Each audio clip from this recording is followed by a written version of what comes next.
Movie की starting में हम एक कपल मैट और केट को देखते हैं जो कि एक आइसोलेटेड हाउस में मूव कर रहे थे। अब सामान शिफ्ट करते टाइम केट को कबर्ड के अंदर एक पैरट मरा हुआ मिलता है, जिसको जब वो घर के बाहर दफनाने जाती है तो वो स्ट्रेंजली गायब हो जाता है। और ऐसा क्यों है इसके बारे में हम थोड़ी देर में बात करेंगे। खैर वहीं दूसरी तरफ मैट को घर के अंदर एक बहुत पुरानी सी की मिलती है। जब मैट बेकार सामान बाहर फेंक रहा था तभी वो ये देखता है कि उनके घर की एक दीवार का वॉलपेपर उखड़ा हुआ था, जिसे निकालने पर मैट को एक बहुत ही पुराना दरवाजा मिलता है, जिसको वो उस की हेल्प से खोल लेता है। अब उस रूम को खोलने के साथ ही उनके घर की लाइट्स ब्लिंक करने लगती हैं और मैट इलेक्ट्रिशियन को बुलाने चला जाता है। अब मैट यहाँ पर एक बेहतरीन पेंटर था और केट एक ट्रांसलेटर होती है। खैर अगले दिन इलेक्ट्रिशियन उस रूम में आकर चेक करता है तो वो ये देखता है कि वहाँ पर बहुत सारे पुराने वायर्स का एक जंजाल बना हुआ था, जिसके बीच में एक लॉकर जैसा कुछ था। अब इलेक्ट्रिशियन ने ऐसा कुछ पहले कभी नहीं देखा था, इसलिए वो उनकी हेल्प नहीं कर पाता। लेकिन इलेक्ट्रिशियन यहाँ से जाते वक्त मैट को ये बताता है कि इस घर के प्रीवियस ओनर्स को किसी ने घर के अंदर ही मार डाला था, जो कि इन दोनों के लिए ही काफी टेंशन वाली बात थी। अब मैट इससे काफी परेशान हो जाता है और इंटरनेट पर उस मर्डर के बारे में रिसर्च करता है, जहाँ पर न्यूज़पेपर कटिंग से हमको ये पता चलता है कि इस घर के ओनर्स यानी कि पॉल और मैडेलिन की हत्या एक 20 साल के लड़के ने कर दी थी। और पुलिस के पूछने पर उसने बस यही बताया कि the room made me do it, यानी कि जो रूम इस घर के अंदर है और जो मैट को मिला है वहाँ कुछ ना कुछ गड़बड़ है। खैर मैट अब उस किलर जिसका नाम जॉन डो था उसका एक स्केच ड्रॉ करता है और उस सदियों पुराने रूम के अंदर चला जाता है। अब आपने नाम नोटिस करा होगा जॉन डो,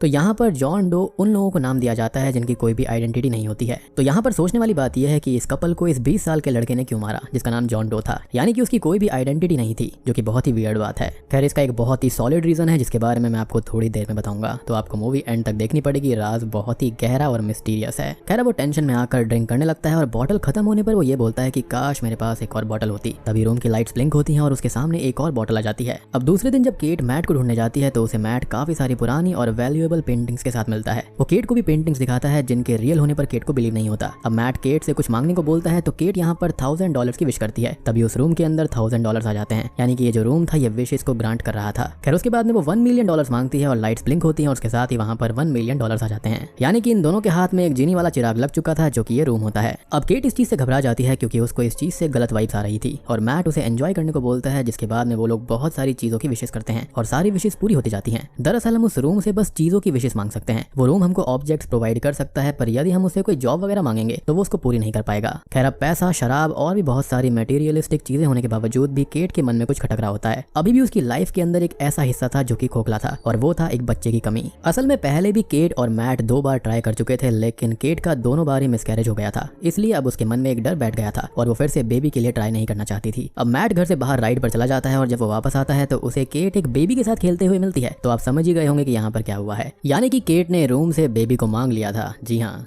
उसने कोई रियल मदरहुड या फिर कोई प्रेगनेंसी 9 मंथ्स की नहीं देखी है। उसको कोई भी रियल एक्सपीरियंस नहीं था मदरहुड का, लेकिन उसके पास में एक बच्चा आ चुका था। तो क्या वो इस बच्चे को संभाल पाएगी? तो आइए जानते हैं आगे के एक्सप्लेनेशन में। अब मैट इस बात पर बहुत गुस्सा हो जाता है और उस बेबी को वो वापस करने के लिए बोलता है। केट अब बेबी को वापस करने जाती है, लेकिन वो बहुत रोने लगता है, इसलिए वो दोनों ही ऐसा नहीं कर पाते। अब अगले दिन मैट फिर से उस किलर की पिक्चर देखता है और हमको पता चलता है कि वो किलर अभी एक मेंटल हॉस्पिटल में है। अब वो कुछ पैसे लेकर उस हॉस्पिटल के लिए निकल जाता है, जहाँ पर जॉन डो से मिलने के लिए 45 ईयर से कोई भी नहीं आया था। मैट अब जॉन से ओनर्स को मारने का रीजन पूछता है, लेकिन जॉन उसे बस उस रूम को भूलकर स्प्रिंगवेल हाउस से चले जाने की एडवाइस देता है, यानी कि इस हाउस का नाम स्प्रिंगवेल हाउस था। खैर अब वापस आते हुए उसकी कार खराब हो जाती है और जब वो कार को रिपेयर करवाने के लिए पैसे देता है तो मैट जब अपनी पॉकेट में पैसे ढूंढता है तो उसको उसके अंदर बस राख मिलती है और वो समझ जाता है कि उस घर के ऑब्जेक्ट्स बस उस घर के अंदर तक ही एग्जिस्ट कर सकते हैं। घर से बाहर आते ही वो राख हो जाते हैं, यानी कि एज होने लगते हैं। और हर चीज जो कि एज होती है उसका अंत राख होना होता है, यानी कि खत्म होना। इसलिए मैट उस रूम को ये देखने के लिए तोड़ने लगता है कि वो वर्क कैसे करता है, पर उसे वहां पर वायर्स के अलावा कुछ भी नहीं मिलता। इवन जब वो अपने घर की कोई भी दीवार तोड़कर देखता तो उनके अंदर ब्रिक्स की जगह वायर लगी हुई थी। तभी केट जो होती है वो बेबी को लेकर घुमाने के लिए घर से बाहर ले जाती है। अब मैट उसे मना करता है, लेकिन केट उसकी बात नहीं मानती। बाहर जाते ही बेबी बहुत जोर जोर से रोने लगता है। अब तभी केट मैट को बुलाती है और हम देखते हैं कि उनका बच्चा कुछ ही सेकंड में 9 से 10 साल का हो गया था, जो कि बहुत ही शॉकिंग बात थी।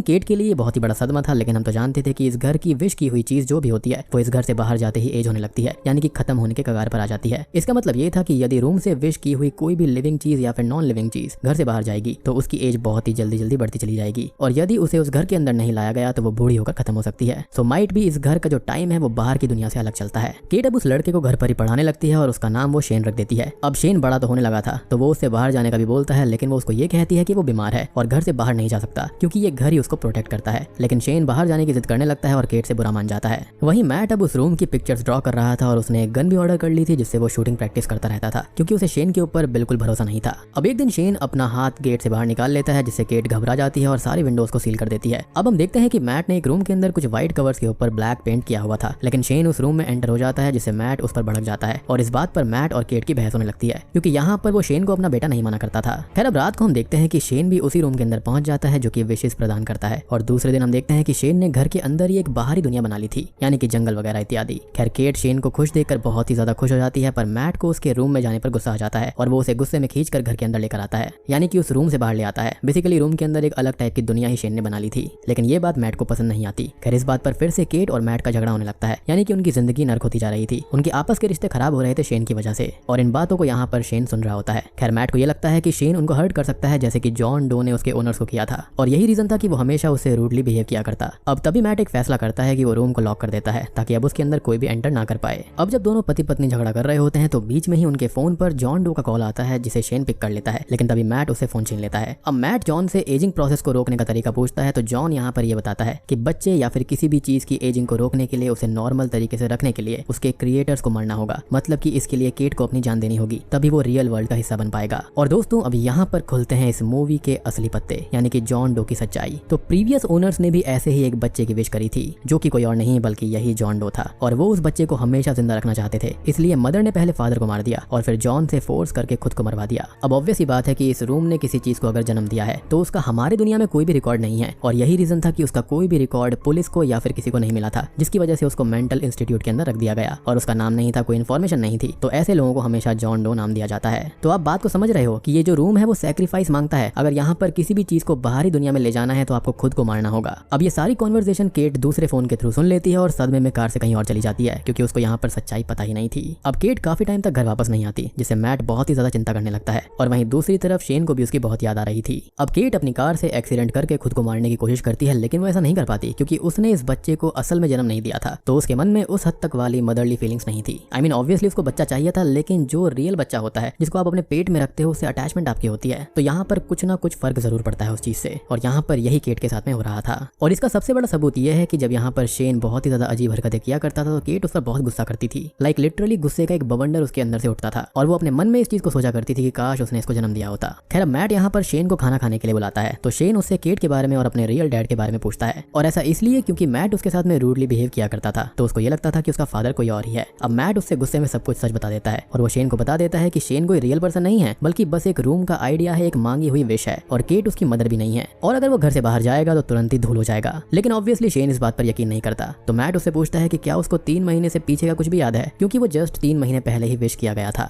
मैट अब शेन को गुस्से में घर से बाहर ले जाने लगता है, लेकिन शेन भागकर रूम के अंदर चला जाता है, क्योंकि कहीं ना कहीं उसको भी पता था कि वो ये बात सच कह रहा था। जिसके बाद में मैट को अपने किए पर बहुत दुख होता है और वो उसे सॉरी बोलने जाता है, जहाँ पर उन दोनों की बॉन्डिंग बनने लगती है। असल में यहाँ पर मैट को जॉन डो वाले केस की सच्चाई पता चल गई थी कि उसने जानबूझकर अपने पेरेंट्स को नहीं मारा था, बल्कि वो उसके पेरेंट्स की खुद की चॉइस थी, ताकि जॉन डो यहाँ पर जिंदा रह पाए, क्योंकि इससे पहले तो उसको यही लगता था कि जॉन डो ने अपने पेरेंट्स को मार दिया था। खैर अब केट जब घर पर आती है तो वो उन दोनों को साथ में देखती है, जिससे वो खुश हो जाती है। अब थोड़ी देर में मैट जाग जाता है और केट और मैट मेकआउट करने लगते हैं, जिसको शेन चुपके से देख रहा था। अब यहाँ पर उसे अपनी माँ ही पसंद आ जाती है, इसलिए दूसरे दिन जब सब सो रहे होते हैं तो शेन घर से बाहर निकल जाता है ताकि वो एजेड होकर थोड़ा बड़ा हो जाए। उसके बाद में शेन अंदर आकर गन उठा लेता है और केट से हमेशा उसके साथ रहने के लिए बोलता है, और वो दोनों भी शॉक्ड हो जाते हैं कि यहाँ पर वो अचानक से फिर से बड़ा हो गया। अब इसी दौरान होता यह है कि शेन और मैट के बीच में फाइट होने लगती है, जिसके दौरान केट को कुछ लग जाता है और वो बेहोश हो जाती है। अब होश में आने पर वो शेन के बारे में पूछती है, तो मैट उसको बताता है कि उसे गोली लग गई थी और वो मारा गया है, जिसकी बॉडी मैट घर से बाहर छोड़ाया है ताकि वो डस्ट बन जाए। जिसके बाद में मैट केट को संभालता है और उठाकर उसे घर के अंदर ले जाता है। तभी हम देखते हैं कि मैट बेहोशी से उठकर पूरे घर में केट को ढूंढ रहा था, और यहाँ पर रिवील होता है एक बहुत ही बड़ा प्लॉट ट्विस्ट। दरअसल शेन और मैट की फाइट में रियल मैट बेहोश हो गया था, जिसके बाद में शेन ने रूम से विश मांगी खुद को शेन जैसा बनाने की, और उस रूम के अंदर उनके घर की एक और कॉपी को क्रिएट कर लिया था ताकि वो केट के साथ मैट की तरह रह पाए, क्योंकि उसको अपनी ही माँ पसंद आ गई थी, जो कि टेक्निकली उसकी माँ नहीं थी, लेकिन वो उसकी क्रिएटर जरूर थी। केट अब शेन यानी कि नकली मैट से इस घर को छोड़ने का बोलती है, लेकिन वो ये कहता है कि उनके पास ना तो पैसा है और ना ही जॉब है, इसलिए वो बाहर बिना इस रूम के सर्वाइव नहीं कर पाएंगे। लेकिन ये बात केट को काफी सस्पिशियस लगती है, क्योंकि मैट तो हमेशा से ही रूम को छोड़कर इस घर से बाहर जाना चाहता था। वहीं दूसरी तरफ मैट बहुत सारे वायर से होते हुए उनके फेक घर के अंदर पहुंच जाता है, यानी कि उसी रूम के अंदर पहुंच जाता है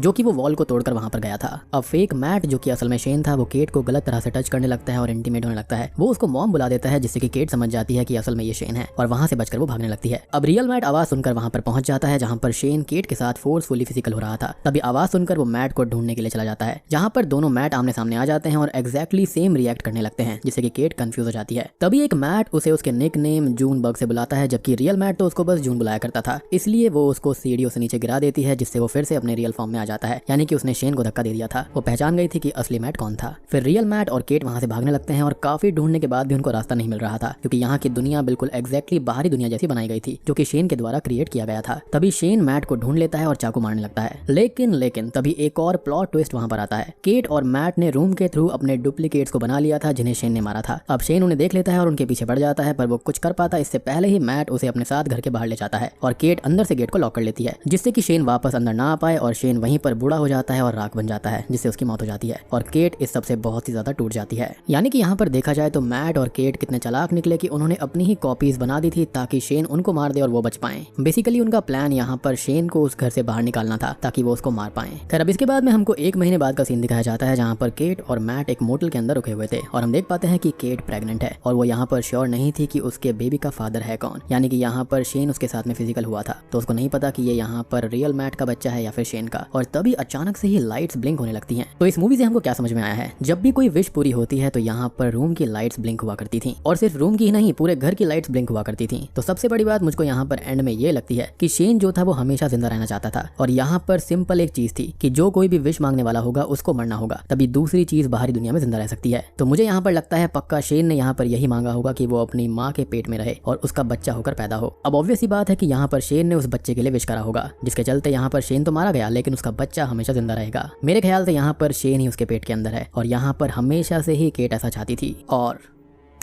बूम, इसी के साथ में द रूम मूवी की कहानी यहीं पर खत्म हो जाती है। अब देखो मैट और केट ने 2 बार ट्राई किया था प्रेगनेंसी के लिए, लेकिन यहाँ पर केट प्रेग्नेंट नहीं हो पाई थी। तो देखो मुझे यही लगता है कि यहाँ पर ये जो बच्चा है ये कोई और नहीं बल्कि शेन ही है। उसने पक्का यही विश किया होगा कि वो अपनी माँ की पेट में जाए और उसके बाद में वो उसके रियल बच्चे की तरह जन्म ले पाएगा। लाइक वो फिजिकल भी हो गया जो कि उसके मन में इच्छा थी, लेकिन साथ ही साथ वो अपनी माँ को प्यार भी किया करता था। तो यहाँ पर उसने वापस से जन्म भी ले लिया और मैं यहाँ पर 100% श्योर हूँ कि केट इस बच्चे को अबॉर्ट नहीं करने वाली, क्योंकि वो इतनी मुश्किल से प्रेग्नेंट हुई है और हमेशा से वो बच्चा चाहती है। वैसे भी शेन के जाने के बाद में उसे बहुत बड़ा धक्का लगा है। कई लोग यहाँ पर ये भी कहते हैं कि शायद से ये लोग अभी भी उसी घर के अंदर हैं, लेकिन ऐसा नहीं हो सकता। उसका रीजन ये है कि यहाँ पर शेन बाहर बाउंड्री के आते ही राख बन गया और इस घर का सिंपल सा रूल यही है कि जो चीजें होती हैं जो विश की जाती हैं वो उसी दायरे के अंदर जिंदा रह सकती हैं, उसके बाहर आते ही वो राख बन जाती हैं। तो ये तो 100% श्योर है कि वो लोग वहाँ से बाहर आ चुके थे, लेकिन केट के जो पेट में बच्चा है ना वो यहाँ पर पक्का शेन की ही विश है। और अब आप ये सोचेंगे कि ये बच्चा बाहर जिंदा कैसे है, तो ऑब्वियस ही बात है कि शेन ने उसको विश किया है और शेन यहाँ पर मारा जा चुका है। तो ये जो बच्चा है ये हमेशा जीवित रहेगा। मूवी का जो कॉन्सेप्ट है ना वो काफी ज्यादा इंटरेस्टिंग है। यहाँ पर देखने में मूवी को काफी मजा आता है, काफी बढ़िया मूवी मुझे लगी है। और दोस्तों अगर आपके पास में ये रूम होता या फिर आपके पास में ऐसी कोई चीज होती तो आप उससे क्या विश करते। एंड या लेट मी टेल यू कि आप सिर्फ फिजिकल चीजों को ही यहाँ पर विश कर सकते हो, कोई भी जॉब या फिर इस तरह की चीजें विश नहीं कर सकते। लाइक अगर आप ये कहो कि मेरे अकाउंट में इतना पैसा आ जाए या फिर ये हो जाए वो यहाँ पर नहीं हो सकता। फिजिकल चीजें जो अवेलेबल हो सकती हैं वही यहाँ पर आ सकती है। तो आप ऐसी क्या फिजिकल चीज मांगोगे जिससे कि आप हमेशा खुश रह पाओगे, कमेंट सेक्शन के अंदर जरूर बताना। और दोस्तों मैंने हाल ही में पेनगाब दी शैतान पार्ट 2 को एक्सप्लेन किया है, यानी कि सेटन स्लेव पार्ट 2 को। बहुत ही बढ़िया मूवी है और सेटन स्लेव पार्ट 1 का सीक्वल है। तो यहाँ पर आपको ढेर सारी चीजें जानने को मिलेंगी। उस मूवी का लिंक आपको नीचे डिस्क्रिप्शन में और पिन्ड कमेंट में मिल जाएगा। तो वीडियो पसंद आई हो तो लाइक कर देना, चैनल के ऊपर नए हैं तो सब्सक्राइब कर लीजिए। तो मैं आप सबको मिलता हूँ अगली वीडियो के साथ में, तब तक के लिए